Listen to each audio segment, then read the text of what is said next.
Welcome into another edition of Vikings Update. I'm Mark Potts, Sports Information Director here at Valley City State. Plenty to get to on the show this week. Softball, baseball results, a huge track and field accomplishment for Siri Geisler, a freshman, setting numerous records in the javelin. But first, we're going to start with softball. Vikings at Jamestown for a non-conference doubleheader on Wednesday. Jimmies took Game 1 6-4. Vikings, though, came away with a split, winning 6-3 in 11 innings in Game 2. Tatum Lundeen, a freshman, hit a go-ahead two-run home run in the top of the 11th, and Ashley Metcalf pitched a complete game for the victory. Vikings hosted Waldorf University on the weekend here for a four-game series, tied 2-2 in the fifth inning of Game 1, when VCSU ripped off a three-run game-changing inning, getting RBI hits from C.J. Hillhorst, Cassie Pouts, and Katarina Boychuk. That keyed a 5-3 victory for the Vikings in Game 1 Friday night. Morgan Nally pitched 6 strong innings for the win. In Game 2 on Friday, Vikings starting pitcher Kathleen Goulet was on her game. Goulet pitched 5 strong innings, allowing just 3 hits, while striking out 10 of the 18 Waldorf batters she faced.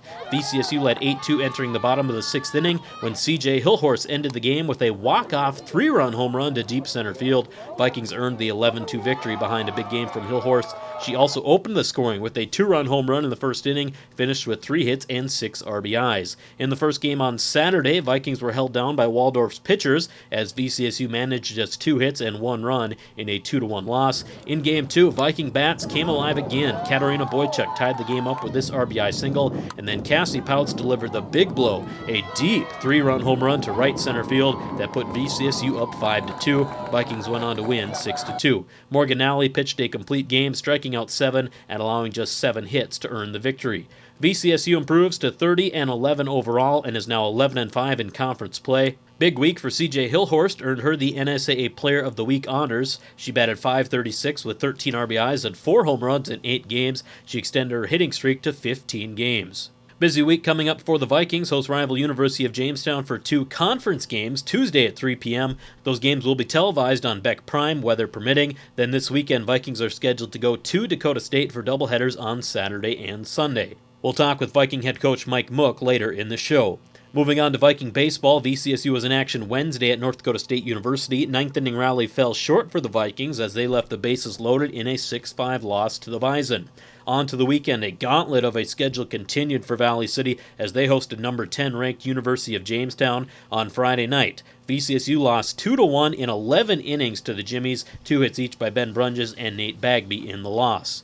On Saturday, Vikings and Jimmies played a twin bill in Jamestown. Tough pair of losses to swallow for VCSU. They lost Game 1 6-5 on a walk-off home run by Jamestown in the bottom of the 7th. Then in Game 2, VCSU held an 11-10 lead before Jamestown scored 3 runs in the bottom of the 6th to rally for the victory. A Sunday game between the Vikings and Jimmies was rained out. Vikings will hit the road for a non-conference game Tuesday at University of Winnipeg and then host Dickinson State for a 4-game conference series Saturday and Sunday in Valley City. Viking track and field saw a historic performance on Friday as freshman Siri Geisler broke several records in the javelin, a throw of 49.83 meters at the Northern State Twilight Meet. That's a new school record at VCSU, also a North Star Conference record, a meet record, a facility record at Northern State, and it is the best throw in the NAI since 2014. She's obviously now a contender for a potential national championship in women's javelin, all done in her first year ever throwing javelin at the high school or collegiate level. That throw obviously won first place at the meet for Geisler, who also added a first place finish in shot put to cap off her memorable day. A pair of top 5 finishes for Caitlin Connor in the jumping events, and Alexandra Cardenas placed 7th in the 1500. On the men's side, Nicholas Ernst had the top finish, taking 2nd place in the 400 hurdles, several top 3 finishes as well. Malik Jackson placed 3rd in the 400 meters, and Dylan Thomas was 3rd in the 110 hurdles. Marco Savaleto was 3rd in the pole vault, and Jacob Peterson placed 4th in the men's javelin. Strong day for the men's 4x400 relay team, which also placed 3rd. Lenzel Koskela, Oscar Suniga, Nicholas Ernst, and Malik Jackson make up that team. Viking track scheduled to compete Saturday at the Alka-Seltz Relays, hosted by the University of Jamestown. Final tune-up before the NSAA conference meet in May. And Viking golf is in Nebraska this week for the NSAA Spring Qualifier. Results combined with the score from 36 holes of the Fall Qualifier in September. Viking men enter this meet in 3rd place, 19 shots back. Ben Sorensen is in 4th individually, 3 shots back of 1st place. Check out VCSUVikings.com for the latest results from Viking golf. Joined on Vikings Update this week by Mike Mook, head coach of the Vikings softball team. And coach, a fairly successful weekend for you. Took 3 out of 4 from Waldorf in conference play, now 11-5 in conference. Just your thoughts on, first off, how the weekend went for you. You know, in our conference, anytime you can get wins, it's a good thing. And I think there's a lot of good teams in our conference, and you can't overlook anybody. And you just got to come out and play hard every single game. As we mentioned, 11-5 in conference play. You're 30-11 overall. Right now, kind of sitting in that 3-4 spot in the conference. What do you have for goals here over your last 6 to 8 conference games? Where do you want to be come tournament time? I think the big thing for us really is just to keep sharpening things up. I don't know if seeding is going to be a critical part of the process. I think it's really going to be more about who's playing their best softball at the end of the season when it counts the most, and making sure that we're ready to go with all areas of our game. Yeah, obviously Valley City State, Dickinson State, Bellevue, Jamestown, all really kind of bunched up there at the top, so it should be a fun conference tournament. You have games against Jamestown Tuesday night. They're 2 conference games. Those are pretty big, aren't they? Yeah, it's always fun when you get to play Jamestown. They're a good softball team, and we're going to have to bring our A game.